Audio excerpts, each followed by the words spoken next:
আজ করছি তেলের পিঠে বা গুড় পিঠে। এই দেখো, পিঠেটা আমার ফুলেও উঠেছে। আর এখন উল্টে দেব।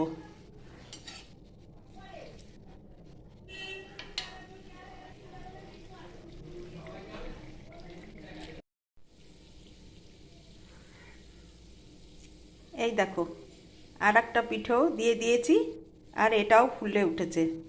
এইবার আবার এটাকেও উল্টে দেব।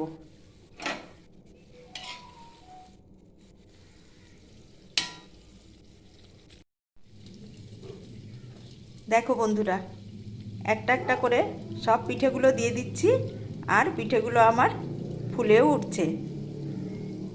আর এর মধ্যে দিয়েছি গোবিন্দভোগ চালের গুঁড়ো, এটা আমি পাটায় করে নিয়েছি।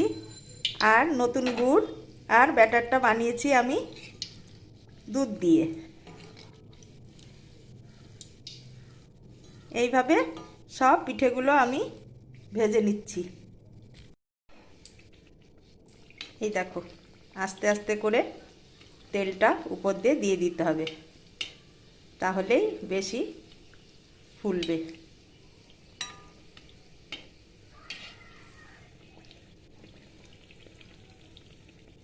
সব কটা পিঠেই আমার ফুলকো ফুলকো হচ্ছে। এই দেখো, দিয়ে দিচ্ছি আর একটা পিঠে।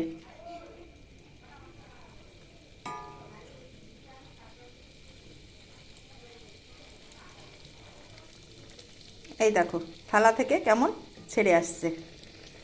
আর পিঠেটাও আমার কত ফুলকো হয়েছে। তোমরা ইচ্ছে করলে এভাবেও ভাজতে পারো।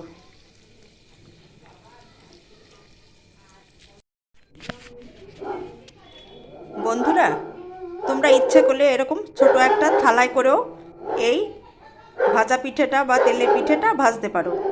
এরকম একটা ছোট্ট থালায় করে ব্যাটারটা তারপরে তেলের মধ্যে ছেড়ে দেবে। আর দেখবে একটু বাদেই কেমন থালাটা ছেড়ে পিঠেটা ফুলকো ফুলকো হয়ে উঠে এসছে। দেখেছো কত সুন্দর? এটা করলে কিন্তু খুব সহজেই ভাজতে পারবে। দেখো কত ফুলকো হয়েছে পিঠেটা, আর কত সুন্দর লাগছে।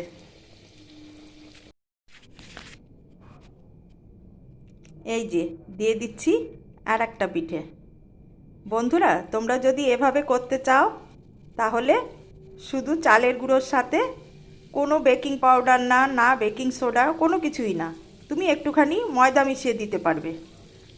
ময়দা মিশিয়ে দিলেই তোমার পিঠেগুলো এরকম ফুলকো ফুলকো আর খুবই নরম, খুবই টেস্টি, সব কিছুই ভালো হবে।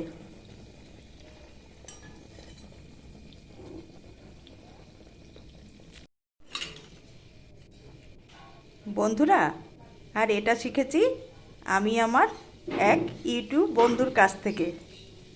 তোমরাও এরকম করতে পারো কিন্তু। দেখো খুব সহজেই হয়ে যায়।